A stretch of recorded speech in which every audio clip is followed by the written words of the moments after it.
Hello friends, myself Divya and welcome to our platform. कैसे हैं आप सभी? सीटेट वाले बच्चे तो फॉर श्योर थोड़ा टेंशन में होंगे, थोड़ा स्ट्रेस में होंगे, क्योंकि कल है आप लोगों का एग्जाम। कुछ बच्चों का एग्जाम कल है और कुछ बच्चों का परसों है। लेकिन बेटा टेंशन लेना छोड़ दो, क्योंकि आपने पढ़ाई करी है और टेंशन उन्हीं को होती है जिन्होंने पढ़ाई करी होती है कि भाई मेरा पेपर कैसे जाने वाला है। जिसने पढ़ाई ही नहीं करी उसको तो टेंशन नहीं होगी, तो इसलिए आपको टेंशन नहीं लेनी है। क्योंकि आपने पढ़ाई करी है तो अब टेंशन लेने से कुछ नहीं होगा, अब एक्शन करने से होगा। तो बेटा पढ़ाई करी है, अब वो टाइम आ चुका है कि आप अपने एफर्ट्स जितने भी आपने इस पेपर को पढ़ने के लिए लगाए हैं उनको कल दिखा करके आए। पेपर में सभी चीजों को अच्छे से अटेम्प्ट करके आए। और मैं आपको दूंगी tips just before your exam. बहुत ज्यादा टाइम आप लोगों के पास नहीं है, तो अपनी वीडियो को स्टार्ट करते हैं क्योंकि आपको बाकी चीजें रिवाइज भी करनी है। ठीक है, तो हम चलते हैं टिप्स बिफोर सीटेट एग्जाम की तरफ, जिसमें सबसे पहला टिप आप लोगों के लिए ये है कि बेटा किसी बच्चे के पास तो सीटेट जो है वो पेपर 1 है और किसी बच्चे का सीटेट जो है वो पेपर 2 है।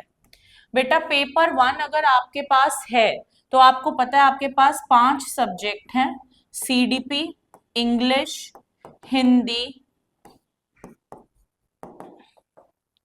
EVS and mathematics and maths, है ना। और अगर आपका पेपर 2 है तो सीडीपी, इंग्लिश, हिंदी और इसी के साथ साथ आपके पास है एसएसटी या फिर साइंस और मैथ्स का कॉम्बिनेशन। अब आप लोग मेरी बात थोड़ी सी समझना ध्यान से। सीडीपी आपका सारा child development, EVS, Hindi, maths हो या इंग्लिश, सब में 15-15 नंबर की आती है बेटा पेडागोजी। और पेडागोजी करने का सबसे बेहतर तरीका होता है चाइल्ड सेंटर्ड अप्रोच से चलो। अगर आपने बच्चे को सेंटर में रखा है तो आपके आंसर्स गलत होने के चांसेस बहुत कम होते हैं।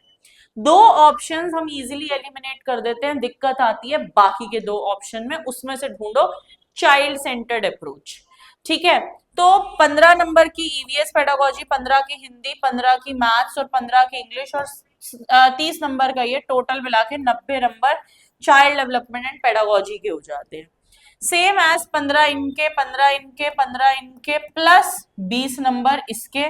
तो यहां पर भी आपके पास 65 मार्क्स लगभग लगभग किसके हो जाते हैं? पेडागोजी के हो जाते हैं। ठीक है ना बेटा, तो पेडागोजी एक इंपॉर्टेंट पोर्शन हो जाता है। 65 क्यों, ये पूरा 30 का बेटा। ठीक है ना, तो ये आपका इतना पोर्शन सोचो आप कवर हो रहा है आपका पेडागोजी में। 80-90 मार्क्स आपको पेडागोजी दे रहा है, तो पेडागोजी करने का सबसे अच्छा अप्रोच होता है चाइल्ड सेंटर्ड देखना है, चाइल्ड को सेंटर में रखना है, उसके बाद जवाब देना है। पॉजिटिव और नेगेटिव वर्ड्स पे काफी फोकस करना है। क्वेश्चन पॉजिटिव पूछा है या नेगेटिव, जैसे लिखा है सिर्फ ओनली, तो ओनली एक नेगेटिव वर्ड है, इस पे ध्यान देना है कि भाई ये आंसर्स नहीं हो सकते हैं। इन चीजों पे फोकस करके चलना है, पॉजिटिव नेगेटिव वर्ड्स पे। ठीक है ना, आंसर क्वेश्चन पॉजिटिव पूछा है तो ऑप्शन भी पॉजिटिव होगा, क्वेश्चन नेगेटिव पूछा है तो आंसर भी नेगेटिव में ही होगा। इस चीज का एक ध्यान रखना है आपको बहुत ज्यादा। इसके बाद बेटा आपको क्या क्या एग्जाम में लेकर के जाना है, तो आपका डाउनलोडेड एडमिट कार्ड बेटा आप लोग देखोगे तो उसके ऊपर आपकी फोटो और आपके जो सिग्नेचर हैं वो प्रॉपर होने चाहिए। अगर किसी की भी फोटो और सिग्नेचर नहीं है तो पहले से या तो आपकी डिस्क्रिपेंसी आई होगी तो आपने मेल किया होगा, उस मेल का साथ में स्क्रीनशॉट आप ले जाना फोटोकॉपी निकलवा करके, या फिर उससे रिलेटेड जो भी क्वेरी आपको दी गई थी उससे जो भी रेजोल्यूशन आपने लिया है वो। तो एडमिट कार्ड एक की जगह दो ही लेके चले जाना फोटोकॉपी निकलवा के। एक आईडी प्रूफ, चाहे पैन कार्ड हो, आधार कार्ड हो, वोटर आईडी कार्ड हो, लाइसेंस हो, व्हाटएवर अपने साथ आपको कैरी करना है।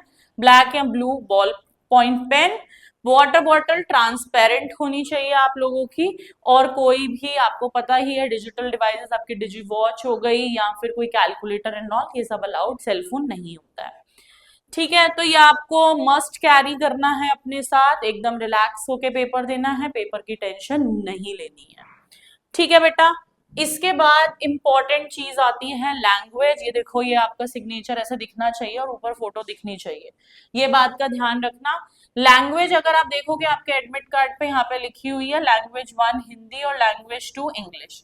इस चीज का ध्यान देना है, जो लैंग्वेज लिखी हुई है बेटा पेपर में उसी तरीके से आपको ऑप्ट करना है।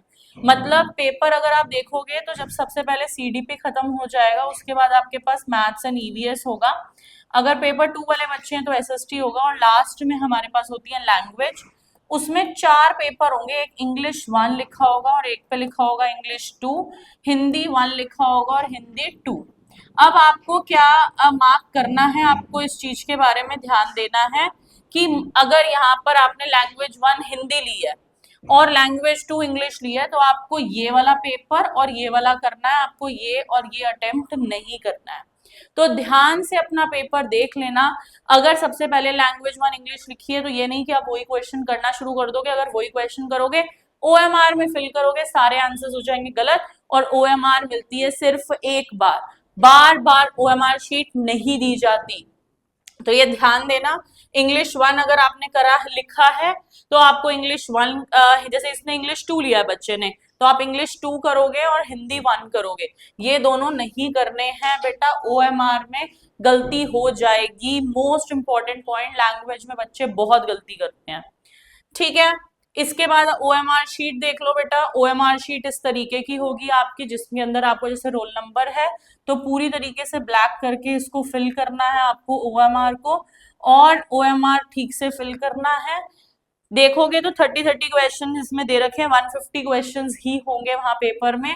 आपको 150 क्वेश्चंस के लिए जो टाइम मिलेगा बेटा, जो 150 क्वेश्चन के लिए टाइम मिलेगा वो आपको ये ध्यान रखना है 30 मिनट से ज्यादा आपको एक क्वेश्चन को नहीं देना है, 30 मिनट से ज्यादा एक क्वेश्चन को नहीं देना है, क्योंकि आपको ओएमआर भी फिल करनी है। जैसे आपने सीडीपी करा तो सीडीपी का सेक्शन 30 मिनट में खत्म करोगे, मतलब 22 से 23 मिनट में आपका सेक्शन खत्म होके 7 से 8 मिनट में आप साथ के साथ ओएमआर भर देना।